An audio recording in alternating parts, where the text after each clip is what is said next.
ગુજરાતમાં ફાટ્યો corona bomb પહેલી વાર એક જ દિવસમાં 1515 કેસ આગામી કર્ફ્યુને લઈ સરકાર કરશે વિચાર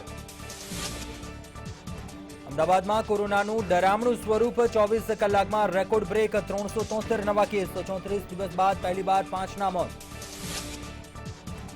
અમદાવાદમાં બેડની કોઈ કમી ન હોવાનો અધિક મુખ્ય સચિવ ડોક્ટર રાજીવ ગુપ્તાનો દાવો 2 દિવસમાં જ 1300 બેડ વધારવામાં આવ્યા એસવીપીમાં વધુ 300 બેડ ઉમેરાશે અમદાવાદમાં સંપૂર્ણ કર્ફ્યુમાં પણ આટા ઠેલ્લા મારવા નીકળેલાને પોલીસે શીખવાડ્યો સબક 117 કેસ નોંધાયા 150 જેટલા લોકોની કરી અટકાયત આજે રાત્રિના 9થી અમદાવાદ ઉપરાંત સુરત રાજકોટ અને વડોદરામાં પણ થશે રાત્રિ કર્ફ્યુનો અમલ તંત્ર સંપૂર્ણપણે પૂર્વ તૈયારીમાં લોકોને વહેલા ઘરે પહોંચી જવા સૂચના અપાઈ કોરોનાની વકરતી સ્થિતિને લઈને મહાનગરો પછી હવે નાના નગરો જનતા કર્ફ્યુ માટે આગળ આવ્યા ધોળકા પ્રાંતિક જોડમાં સંપૂર્ણ તો દહેગામમાં આંશિક જનતા કર્ફ્યુની સ્વયંભૂ જાહેરાત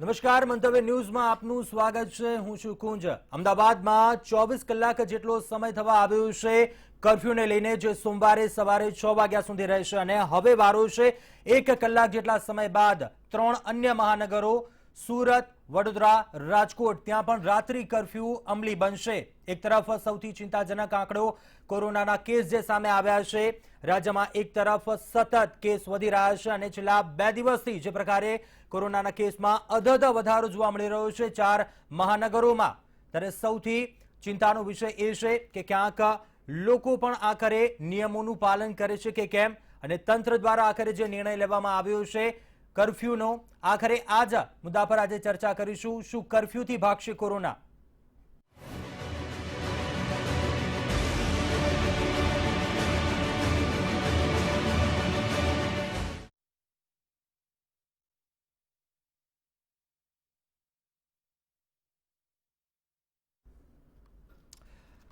તો ચર્ચા કરીશું શું કર્ફ્યુ લગાવવાથી કોરોના ભાગશે ક્યાંક લોકોમાં પણ ક્યાંક અજ્ઞાનતા જોવા મળી તહેવારોની ઉજવણી કરી લોકો બહાર ફર્યા બજારોમાં પણ લોકોએ ધૂમ ખરીદી કરી જે દ્રશ્યો સામે આવ્યા ત્યારે એક તરફ ધંધા રોજગારની પણ જો વાત કરવામાં આવે હજુ માંડ લોકડાઉન અનલોક બાદ ધીરે ધીરે હજુ પણ ધંધા રોજગાર વેપારીઓ છે તેમનું જીવન છે રાબેતા મુજબ પાટા ઉપર ચડી રહ્યું હતું પરંતુ ફરી એકવાર હાલ રાત્રિ કર્ફ્યુનો નિર્ણય લેવામાં આવ્યો છે અમદાવાદ સહિત અન્ય 3 મહાનગરોમાં આ નિર્ણય લેવામાં આવ્યો છે કેટલી અસર કરશે સામાન્ય લોકોને સાથે જ જનતા પણ હવે કેટલું સમજે છે અને કર્ફ્યુના નિર્ણયથી શું આખરે કોરોના નિયંત્રણમાં કરી શકાશે આ જ મુદ્દા પર ચર્ચા કરીશું અમારી સાથે વડોદરાથી રાજકીય વિશ્લેષક છે પ્રોફેસર અમિત ધોળકિયા છે તે અમારી સાથે લાઈવ જોડાયા છે અમિતભાઈ આપનું સ્વાગત છે મંતવ્ય ન્યૂઝમાં અમિતભાઈ કયા પ્રકારે જોઈ રહ્યા છો ખાસ કરીને વડોદરાની જો વાત કરવામાં આવે સંસ્કારી નગરી વડોદરા કહેવાય છે પરંતુ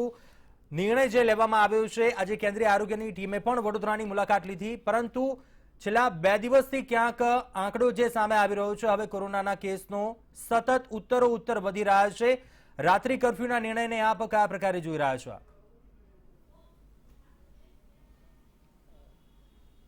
વડોદરાના જે કોરોનાના કેસીસ છે એ છેલ્લા ઘણા સમયથી નિયંત્રણમાં હતા પરંતુ ગુજરાતના બીજા શહેરોમાં જે જોવા મળ્યું એ પ્રમાણે વડોદરામાં પણ લોકોએ જવાબદારીપૂર્વક દિવાળીના તહેવારોમાં વર્તન ના કર્યું મેં પોતે પણ જ્યારે રૂબરૂ મુલાકાત શહેરના વિસ્તારોની અમુક લીધી ત્યારે જોવા મળ્યું કે બજારો એટલા બધા ઉભરાયેલા હતા અને કોઈ જ પ્રકારનું પોલીસ દ્વારા કે આપણા જે નાગરિક વહીવટીતંત્ર દ્વારા આ બજારોમાં વ્યવસ્થિત સોશિયલ ડિસ્ટન્સિંગ અને ભીડ ના થાય એ પ્રકારના પ્રયાસો થતા જોવા નહોતા મળતા એટલે મને લાગે છે કે આ જે કંઈ પણ ટર્ન આવ્યો છે દિવાળી પછી કોરોનાના કેસીસમાં એક બહુ મોટો વધારો થવાનો વડોદરા શહેરમાં એ એક અપેક્ષિત બાબત હતી દુર્ભાગ્યપૂર્ણ છે કે આપણા નાગરિકો હજી પણ બિનજવાબદારીપૂર્વક વર્તી રહ્યા છે અને દિવાળીનો તહેવાર હોય કે અન્ય તહેવાર હોય તહેવારોથી પણ વધારે વિશેષ આપણા જાનમાલની સુરક્ષા છે આપણું આરોગ્ય છે એટલી સાદી વાતની સમજ હજી આપણા ભણેલા લોકોમાં કે સમાજને અન્ય વર્ગોમાં પણ નથી પ્રવર્તતી એ મને લાગે છે કે આ આખી જ જે કોરોનાની સ્થિતિ બગડી છે વડોદરામાં અને ગુજરાતમાં પણ એનું આ મુખ્ય કારણ છે અને આશા રાખીએ છીએ કે આ કર્ફ્યુથી કોરોના નથી હટવાનો એ સ્વાભાવિક વસ્તુ છે. અગાઉ આટલા સ્ટ્રિક્ટ લોકડાઉનથી પણ કોરોના કંટ્રોલમાં નથી આવ્યો, તો માત્ર રાત્રિ કર્ફ્યુથી કોરોના કંટ્રોલમાં નહીં આવે. મને લાગે છે કે આ માત્ર સાંકેતિક એવું સ્ટેપ છે. લોકોમાં એક ભય ઊભો થાય જેથી કરીને લોકો ઘેર બેસતા થાય અને બિનજરૂરી બહાર ન નીકળે. એ સંકેત આપવા માટે કર્ફ્યુનું જરૂર એક મને લાગે છે કે લાભ છે. પરંતુ કોરોનાને નિયંત્રણમાં લાવવા માટે માત્ર એક જ ઉપાય છે કે લોકો પોતાની જવાબદારી સમજે અને માસ્ક, સેનિટાઇઝેશન અને સોશિયલ ડિસ્ટન્સિંગ, આ 3 જે મુખ્ય પાસાઓ છે એનો ચુસ્તપણે અમલ કરે અને સરકાર અને જુદી જુદી સંસ્થાઓ પણ એનો અમલ કરાવે, એ ખૂબ જરૂરી છે. જી ચોક્કસથી અમિતભાઈ, રાજકોટથી રાજકીય વિશ્લેષક નિશ્વલ સંઘવી છે, તે પણ અમારી સાથે લાઈવ જોડાયા છે. નિશુલભાઈ, આપનું પણ સ્વાગત છે મંતવ્ય ન્યૂઝની આ મહાચર્ચામાં. નિશુલભાઈ, આપ કયા પ્રકારે જુઓ છો? રંગેલું રાજકોટ કહેવાય છે. તહેવારોની, દિવાળીના તહેવારો દરમિયાન પણ જોયું લોકોએ ધૂમ ખરીદી કરી, ક્યાંક અન્ય ધંધા રોજગાર પણ હતા, હજુ માંડ બેઠા થયા છે, ત્યારે ફરી એકવાર રાત્રિ કર્ફ્યુનો નિર્ણય લેવામાં આવ્યો છે. કયા પ્રકારે લોકો આ શું સ્વીકારશે કે કેમ? અમદાવાદમાં તો સ્વયંશિસ્ત જોવા મળી દિવસ દરમિયાન, પરંતુ રાજકોટમાં રાત્રિ કર્ફ્યુથી શું કોરોના નિયંત્રણમાં આવશે? શું જોઈ રહ્યા છો? ખરેખર તો આ આપણે ઘણા લોકો સરકારની નિષ્ફળતાની વાત કરે છે, પણ સરકારની નિષ્ફળતા પહેલા તો એક નાગરિક તરીકે આપણી પોતાની નિષ્ફળતા છે. કારણ કે ખાલી એક નાક અને મોઢું ઢાંકવાનું છે, એમાં પણ ઘણા બધા લોકો નથી કરી શકતા અને નાની એવી મોજ શોખ માટે કે નાના એવા કામ માટે પોતાનું જીવન રિસ્કમાં મૂકી દે છે. તો ખરેખર નાગરિકોએ ખૂબ જ ધ્યાન રાખવાની જરૂર છે. અને આપણે સોશિયલ ડિસ્ટન્સિંગની ને માસ્કની વાત કરીએ છીએ, પણ એની સાથે સાથે 2-3 બીજી વસ્તુ પણ ખૂબ જરૂરી છે કે કોઈ પણ સરફેસ ઉપર કોઈ ટચ ન કરવું બને ત્યાં સુધી. કે લોકોને ખબર નથી પડતી હોતી કે મેટલ ઉપર કોરોના 8 થી 10 કલાક સુધી સર્વાઈવ થઈ શકતો હોય છે. એટલે હેન્ડલ છે, ગ્લાસ છે, કેબિન છે, સોફા છે, એવી બધી વસ્તુને ટચ ન કરવું જોઈએ. એ પણ ખાસ મેસેજ લોકોએ પોતાને ધ્યાનમાં રાખવો જોઈએ. અને એને ટચ ન કરવું જોઈએ વારે ઘડીએ. ઘણા લોકોને એવી ટેવ હોય ટચની, તો લોકોએ આ બધું ધ્યાન રાખવું પડશે. ખાલી કર્ફ્યુથી કઈ થવાનું નથી. કર્ફ્યુ તો એક સાંકેતિક છે, પણ લોકોએ પોતે જ નાગરિક તરીકે રિસ્પોન્સિબલ થવું પડશે અને એવું કરવું પડશે. જી ચોક્કસથી નિશુલભાઈ. કિરણભાઈ દેસાઈ, રાજકીય વિશ્લેષક સુરતથી, તે પણ અમારી સાથે લાઈવ જોડાયા છે. કિરણભાઈ, સ્વાગત છે આપનું મંતવ્ય ન્યૂઝમાં. કિરણભાઈ, સુરત ડાયમંડ નગરી કહેવાય છે, અનેક મોટા ધંધા રોજગાર ઉદ્યોગો આવેલા છે સુરતમાં. રાત્રિ કર્ફ્યુનો નિર્ણય લેવામાં આવ્યો છે, ધંધા રોજગારને કેટલી અસર થશે? કારણ કે હજુ જે વેપારીઓ પણ ક્યાંક જે અનેક સમસ્યાઓથી પોકારી ઉઠ્યા હતા, આર્થિક સમસ્યાઓથી સામનો કરી રહ્યા હતા, આ નિર્ણય લેવામાં આવ્યો છે રાત્રિ કર્ફ્યુનો, કયા પ્રકારે આપ જોઈ રહ્યા છો?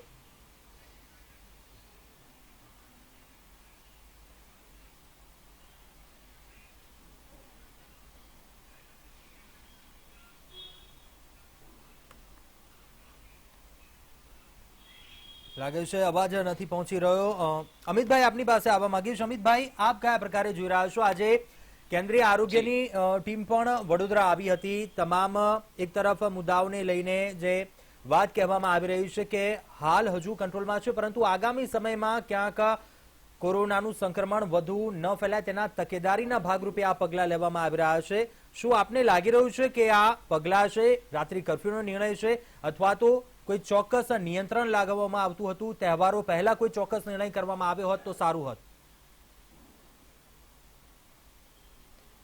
આપની વાત સાચી છે. માત્ર ગુજરાત નહીં, હરિયાણા, રાજસ્થાન અને મણિપુર, આ 3 બીજા એવા રાજ્યો છે કે જ્યાં પરિસ્થિતિએ એક ગંભીર વળાંક લીધેલો છે અને કેન્દ્ર સરકાર દ્વારા પણ ચિંતા પ્રગટ કરવામાં આવી છે અને આરોગ્યની સેવાઓને વ્યવસ્થિત ગોઠવવા માટે ટીમ પણ આ 4 રાજ્યોમાં મોકલવામાં આવી છે. આપણે ક્યારેક વધારે પડતા નિશ્ચિંત થઈ જતા હોઈએ છીએ ને આ માત્ર ભારતની પ્રજાનું જ લક્ષણ નથી. અમેરિકામાં પણ આવું થયું, યુરોપમાં પણ આવું થયું કે સેજ કેસોની સંખ્યા ઘટવા માંડી એટલે લોકોને એવું લાગ્યું કે હવે કોરોનાની ગંભીરતા ઘટી ગઈ છે અને આપણે નિશ્ચિંતપણે બહાર ફરી શકીએ છીએ. તો યુરોપમાં આપણે ફરી જોઈએ છીએ કે ઘણા બધા દેશોમાં એક ડાઉનવર્ડ ટર્ન આવ્યા પછી ફરી પાછો અપવર્ડ ટર્ન જોવા મળી રહ્યો છે અને ત્યાં પણ પુનઃ લોકડાઉનની સ્થિતિ ઇમ્પોઝ કરવામાં આવી છે. એટલે પરિસ્થિતિ મારી દ્રષ્ટિએ અત્યારે ખૂબ ગંભીર છે અને આખું વિશ્વ હજી પણ કોઈ ચોક્કસ સોલ્યુશન તરફ આગળ નથી વધી શક્યું. આરોગ્યલક્ષી પગલાઓ તો છે જ, પરંતુ એ પગલાઓ પણ નિષ્ફળ એટલા માટે જઈ રહ્યા છે કે કોરોનાનું જે મ્યુટેશન્સ છે તે અલગ અલગ શરીરમાં અલગ અલગ રીતે થઈ રહ્યું છે, અલગ અલગ જગ્યાએ પણ અલગ અલગ થઈ રહ્યું છે. સાથે સાથે આબોહવા અને કોરોનાના લક્ષણો વચ્ચે કયા પ્રકારના સંબંધો છે એ પણ હજી પૂરા સંશોધન દ્વારા બહાર નથી આવ્યા. એટલે મેડિકલ સાયન્સમાં પણ અત્યારે પણ ઘણી બધી અનિશ્ચિતતાઓ પ્રવર્તે છે. એટલે આવકારે છે કે મેડિકલ ટીમ્સ વગેરે આવે છે, પરંતુ એનાથી લોકોએ એવું માની લેવાની જરૂરત નથી કે ઇવન વેક્સિન પણ આવી જશે તો એવું માની લેવાની જરૂરત નથી કે આ ખતરો ટળી ગયો છે અને આપણે હવે નિશ્ચિંતપણે બહાર માસ્ક વગર ફરી શકીશું અને સોશિયલ ડિસ્ટન્સિંગનું પાલન કરવાની જરૂરત નથી. સંપૂર્ણ જવાબદારી ફરી હું એકવાર કહું છું લોકો ઉપર છે.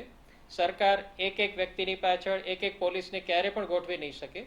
તો લોકોએ પોતે પોતાના જીવનની કેર કરવાની છે અને એના માટે જરૂરી તમામ પગલાં, સોશિયલ ડિસ્ટન્સિંગ, માસ્ક અને સેનિટાઇઝેશન આ અતિ આવશ્યક છે. આ વાત આપણે તમામ લોકોએ જાતે સમજવી પડશે, નહીતર પરિસ્થિતિ ક્યાંક એવી ગંભીર ન બની જાય કે ભારતમાં આ લાખોની સંખ્યાનો જે આંકડો છે એ આગળ વધતો ક્યાંક બહુ મોટું એવું સ્વરૂપ પકડી લે. જી ચોક્કસ અમિતભાઈ, હજુ પણ લોકોને સમજી જવાની જરૂર છે. નિશ્વલભાઈ, આપ શું કહેશો? આ નિર્ણય લેવામાં આવ્યો છે, શું રાત્રિ કર્ફ્યુ લગાવવાથી કોરોના સંક્રમણ અટકી જશે? જે પગલાં લેવામાં આવ્યા છે, શું કહેશો આપ? મેમાં આપણે લોકો એક પીક જોઈ ચૂક્યા છીએ. હવે ખાલી તારીખ બદલાણી છે, આ બીજી વાર પીક આવી રહ્યો છે. પણ આ પીકમાં વધારે ખરાબ એ છે કે પહેલો પીક હતો એ ગરમીમાં હતો, આ ઠંડીમાં છે. જે કોરોનામાં સર્વાઈવલના ચાન્સીસ કોરોના વાયરસના વધારે છે ઠંડીમાં. આ ઉપરાંત આપણી આગળ એક હજી 20-25 દિવસ મેરેજની સિઝન છે. એટલે આ કોરોનાનો વેવ વધુ ગંભીર થઈ શકે. ખાલી કર્ફ્યુ તો કાંઈ થવાનું નથી, પણ લોકોએ ખાસ એક્સપેક્ટ કરવું પડશે કે કર્ફ્યુ લાંબો સમય ચાલશે એવું લાગે છે. અને જો લોકો સિરિયસ નહીં બને તો કર્ફ્યુનો સમયગાળો પણ વધતો જશે. અત્યારે ધારો કે 9 કલાકનો કર્ફ્યુ છે 24 કલાકમાંથી, એટલે લગભગ 30% સમય બંધ રાખી છીએ આપણે મુવમેન્ટ લોકોની. જેમ જેમ પછી કેસ વધતા જશે એમાં આ કર્ફ્યુનો સમય પણ વધારવો પડશે એવું છે. અને જેમ અત્યારે મોટા શહેરમાં કર્ફ્યુ છે તે નાના શહેર સુધી જવું પડશે એવું લાગે છે. અત્યારે ગુજરાતમાં લગભગ 3-4 સેન્ટર એવા છે જેમાં કોરોનાની અસર ઓછી છે, જેમ કે પોરબંદર છે, ડાંગ છે, નવસારી છે અને ભરૂચ છે. લગભગ 15 કેસ છે બધી જગ્યાએ એક્ટિવ કેસ અત્યારે. પણ એ લોકો કંટ્રોલ કરી શક્યા છે. પણ હવે જો એમાં પણ વધવા માંડશે, જો ધ્યાન નહીં રાખવામાં આવે તો ત્યાં પણ વધવા માંડશે કેસીસ. એટલે ખાલી કર્ફ્યુથી તો કાંઈ સોલ્વ થવાનું નથી. કર્ફ્યુ છે ને એક સોલ્યુશન નથી, એક ટ્રેનિંગ છે લોકો માટે, એમ સમજી લેવાનું છે. અને જેમ જેમ જો ધ્યાન નહીં રાખે તો કર્ફ્યુ વધતો જશે. આ ક્લિયર છે. જી જી ચોક્કસથી નિશ્ચલભાઈ, સુરતથી રાજકીય વિશ્લેષક કિરણભાઈ દેસાઈ અમારી સાથે જોડાયા છે લાઈવ. કિરણભાઈ, આપનું સ્વાગત છે મંતવ્ય ન્યૂઝમાં. કિરણભાઈ, હજુ સુરતની ખાસ વાત કરીએ. સુરત હજુ માંડ ક્યાંક બેઠું થયું છે. ધંધા રોજગાર ફરી એકવાર સુરતમાં ધમધમતા થયા છે, પરંતુ દિવાળી દરમિયાન ક્યાંક સુરતમાં પણ જે ક્યાંક માહોલ જોવા મળ્યો હતો, ધૂમ લોકો ખરીદી કરવા ઉમટ્યા, હરવા ફરવા માટે, બીચ ઉપર ફરવા માટે ગયા લોકો હજારોની સંખ્યામાં. અને હવે આખરે રાત્રિ કર્ફ્યુનો નિર્ણય આ લેવામાં આવ્યો છે સુરતમાં પણ. શું ઇફેક્ટ પડશે આ નિર્ણયને, કયા પ્રકારે આપ જોઈ રહ્યા છો?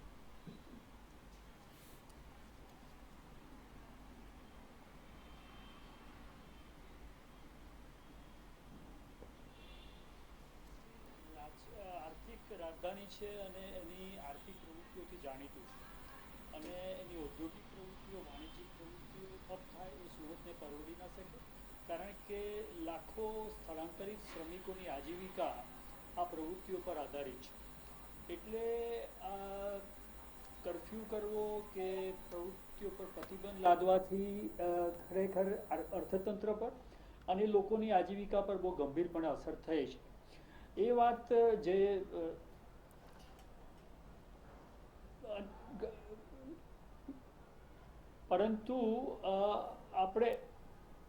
પરંતુ એને એટલે જ આપણે સમજવું પડશે કે માત્ર ને માત્ર કર્ફ્યુ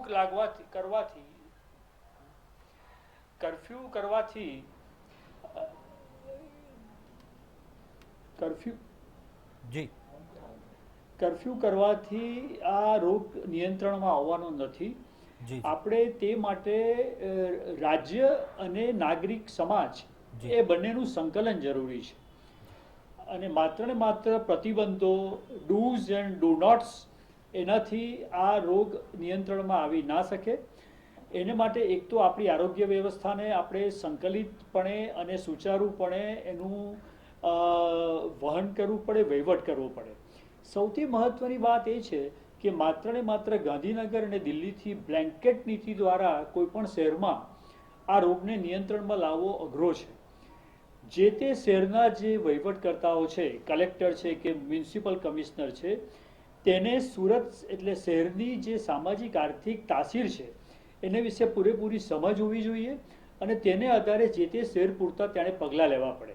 સુરત શહેરની વાત કરીએ તો કલેક્ટરે અને કમિશનરે શહેરના ઉદ્યોગકારો અને નાગરિક સમાજની સંસ્થાઓના સંકલનથી આર્થિક પ્રવૃત્તિ પણ ધબકતી રહે અને એની સાથે રોગ પર નિયંત્રણ રહે એ રીતના પગલાઓ લેવા પડે. એને માટે તમારે ખૂબ જ આગળ જઈને માત્ર ને માત્ર પોથી પ્રમાણે વહીવટ કરવાથી આ રોગને નિયંત્રણમાં લાવવો અઘરો છે. જેમ અન્ય વક્તાઓએ કહ્યું એ પ્રમાણે આ તો વિશ્વવ્યાપી રોગ છે અને એને માટે આખી સંરચના, આખી સિસ્ટમ જવાબદાર છે. સિસ્ટમને આપણે બદલી નથી શકવાના રાતોરાત, પણ આપણે અત્યારની તાકીદની પરિસ્થિતિમાં કઈ રીતે આની પર નિયંત્રણ આવવું એ માટે વહીવટકર્તાઓએ, સ્થાનિક વહીવટકર્તાઓએ ખાસ રીતે કઈ રીતે કે આર્થિક પ્રવૃત્તિ પણ સચેતપણે ચાલુ રહે અને એની સાથે નિયંત્રણ આવે તે માટેના પગલાં લેવા પડે. એ માટે નાગરિક સમાજની સંસ્થાઓ, સામાજિક કાર્યકર્તાઓ, જે તે વસાહતના મંડળો એ બધાએ સક્રિય થવું પડશે અને સંકલનથી, રાજ્ય અને નાગરિક સમાજના સંકલનથી જ આ રોગને આપણે નિયંત્રણમાં નહીં લાવી શકીએ તો પણ સામાજિક જીવન, આર્થિક જીવન ધબકતું રહે અને એની સાથે આપણે રોગને પણ નાથી શકીએ એવી કોઈ પરિસ્થિતિનું નિર્માણ કરવું. જી ચોક્કસથી કિરણભાઈ, આપ માનો છો જે પ્રકારે આપે જણાવ્યું કે ક્યાંક આ નિર્ણય લેવામાં આવ્યો છે, વિશ્વવ્યાપી આ સમસ્યા છે, પરંતુ લોકો ક્યાંક સમજ્યા ન હતા. જે છૂટછાટ આપવામાં આવી છે, હજુ પણ રાત્રિ કર્ફ્યુ લગાવવામાં આવ્યો છે, ચેતી જવાની જરૂર છે, પરંતુ ક્યાંક છેલ્લા 2 દિવસના જો ચિત્ર પર ક્યાંક નજર કરીએ, છેલ્લા 2 દિવસથી જે આંકડાઓ સામે આવી રહ્યા છે, માંડ હજુ રાજ્યમાં કોરોના કંટ્રોલમાં આવ્યો હતો, 900,000ની અંદર કેસ પહોંચ્યા હતા, જ્યારે ફરી એકવાર આજનો જે આંકડો આવ્યો છે, રેકોર્ડ બ્રેક આંકડો આવ્યો છે આજે. તો ચોક્કસથી જે આ નિયંત્રણો આપવામાં આવ્યા છે, હજુ પણ દિવસભર તો છૂટછાટ મળશે જ આ મહાનગરોમાં, તો શું લોકો પણ શિસ્તપણે નિભાવશે આ નિયંત્રણોને?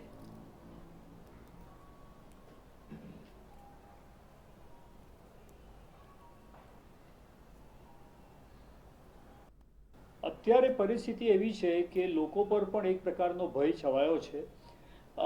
લોકો પણ સમજ્યા છે અને અત્યારે બધું જ આપણે એવું થયું છે કે પૂરેપૂરી જવાબદારી સમાજ પર આવી ગઈ છે, લોકો પર આવી ગઈ છે અને લોકોએ હવે પોતાની જવાબદારી સમજીને આ પ્રતિબંધોને અમલ સારી પેઠે થાય તેનું ધ્યાન રાખવું પડશે.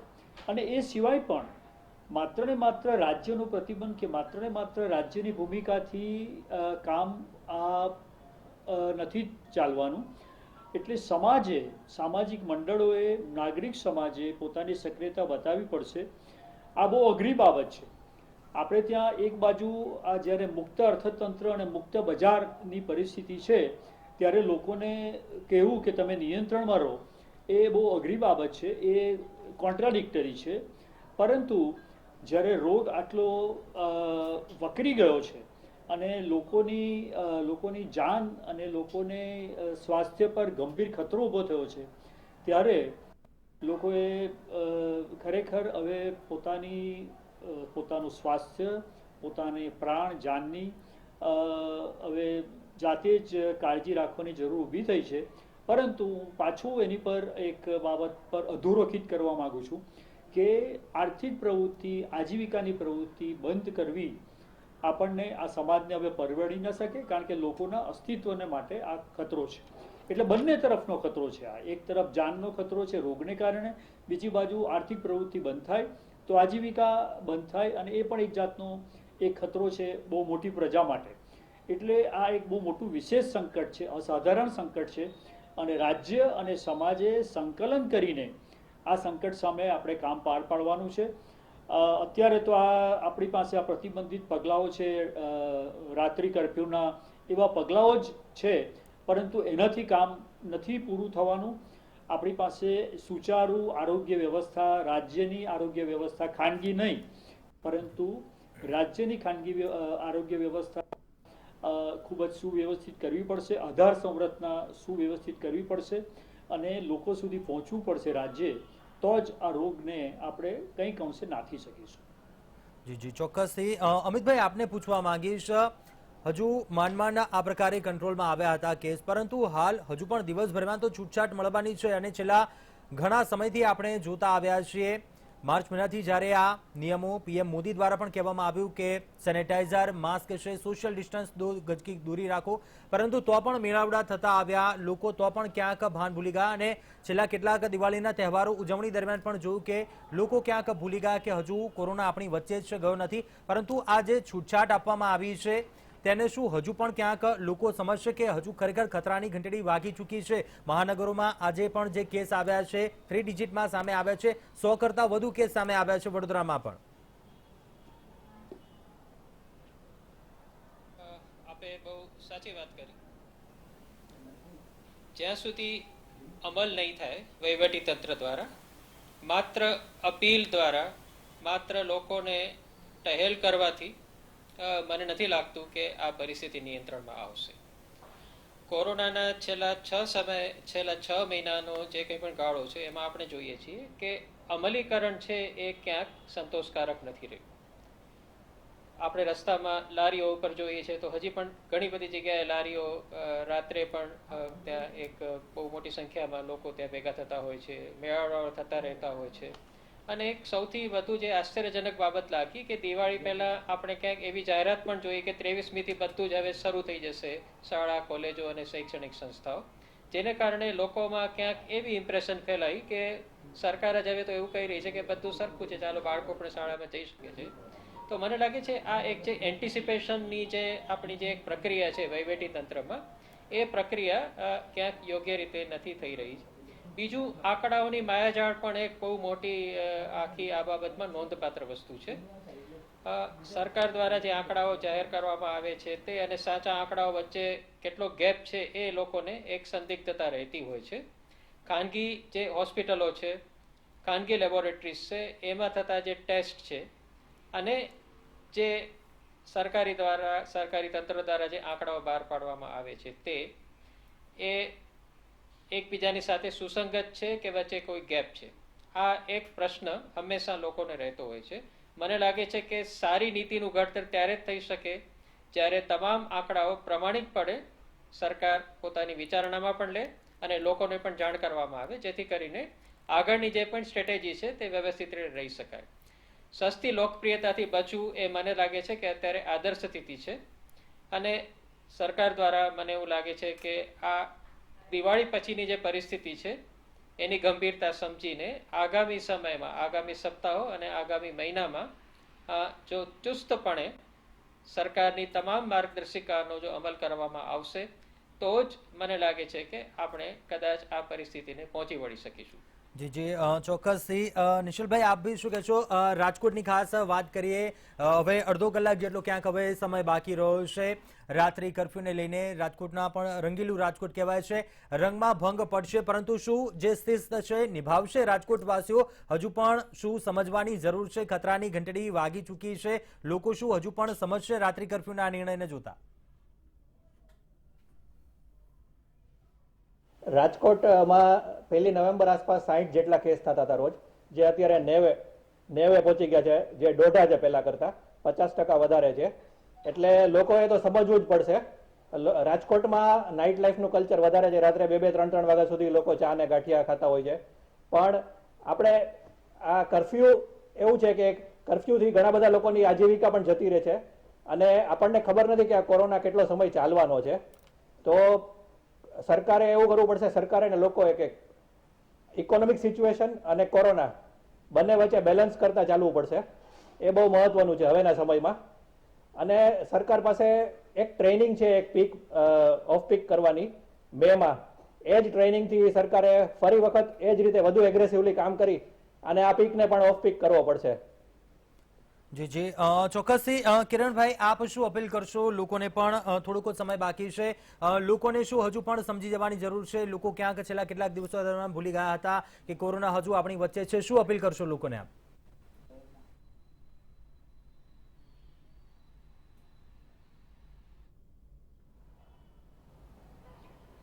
બિલકુલ લોકોએ તો સમજવું જ પડશે હવે, કારણ કે ખતરાની બહુ ગંભીર ઘંટડી વાગી છે આપણે જેમ કહ્યું તેમ, એટલે લોકોએ ચોક્કસ સમજવું પડશે. જેમ નિશ્ચલભાઈ કહ્યું તેમ સુરતમાં પણ રાત્રિમાં લોકોને ફરવાનો શોખ છે અને સુરતમાં પણ ખાસ કરીને લારી પર જે ખાણીપીણીનું એક સંસ્કૃતિ છે. આપણે સમજવું જોઈએ કે લારી પર જે લોકો ખાણીપીણી આ જે લારી ચલાવે છે એ લોકોની આજીવિકાનો પણ ગંભીર પ્રશ્ન છે. એ લોકોને રાત્રે જ આવક થતી હોય છે. એટલે રાત્રિ કર્ફ્યુ માત્ર મોજશોખ માટે પ્રતિબંધ નથી, પણ આજીવિકા પર પણ એનાથી ખતરો થવાનો જ છે. સવાલ એ છે અત્યારે સૌથી મોટો, ને હું એ પુનરોચ્ચાર એનો કરવા માંગુ છું કે રાજ્ય ખાસ કરીને સુરત શહેરમાં જ્યાં આટલી મોટી સ્થળાંતરિતોની વસ્તી છે ત્યાં રાજ્ય લોકો સુધી પહોંચવું પડશે. રાજ્ય પ્રત્યેનો વિશ્વાસ ડગી ગયો છે લોકોનો, એ આપણે સમજવાની જરૂર છે. રાજ્ય બહુ જ ઊણું પુરવાર થયું છે, બહુ જ નબળું પુરવાર થયું છે. એટલે લોકો સુધી રાજ્ય પહોંચવું પડશે. સુરત જેવા શહેરમાં જ્યાં સ્થળાંતરિતો હોય, જ્યારે લોકો અસલામતી અનુભવતા હોય, ત્યારે આપણે લોકો સુધી પહોંચવું પડે, રાજ્ય પહોંચવું પડે, વહીવટી તંત્રે પહોંચવું પડે, લોકોમાં વિશ્વાસ જગાવવો પડે. અને જે સુરત જેવી અને મોટા શહેરોમાં જે અમુક નાગરિક સમાજની સંસ્થાઓ છે અને જે ઔદ્યોગિક મંડળો છે, વેપારી મંડળો છે, એમનો સહકાર લઈ આપણે લોકોમાં એક વિશ્વાસ પ્રતિપાદિત કરવો. જી ચોક્કસથી કિરણભાઈ, નિશલભાઈ, અમિતભાઈ, આપ તમામ આ ચર્ચામાં જોડાયા તે બદલ આપ તમામનો ખૂબ ખૂબ આભાર. તો તમામ લોકોએ પણ જણાવ્યું, રાજકીય વિશ્લેષકો સાથે આ ચર્ચા કરી, તેમનું પણ કહેવું છે ક્યાંક લોકોને હજુ પણ સમજી જવાની જરૂર છે. રાત્રિ કર્ફ્યુ અમલી બની જશે. અમદાવાદમાં હાલ કર્ફ્યુ છે, અન્ય 3 મહાનગરોમાં હવે ગણતરીની મિનિટો બાદ રાત્રિ કર્ફ્યુ અમલી બનશે. ત્યારે હજુ પણ લોકોએ હવે શિસ્તપણે ક્યાંક પાલન કરવાનું છે, નિયમોનું સોશિયલ ડિસ્ટન્સ જાળવવાનું છે, માસ્ક પહેરવાનું છે, 2 ગજ કી દૂરી રાખવાની છે. દિવસભરના નિયંત્રણો છે, પરંતુ ક્યાંક ભૂલી જવાનું નથી. કોરોના હજુ આપણી વચ્ચે જ છે, સાવચેત રહેવાનું છે. આજે આ મહાચર્ચામાં બસ આટલું. મને આપશો રજા. આપ જોતા રહો મંતવ્ય ન્યૂઝ. નમસ્કાર.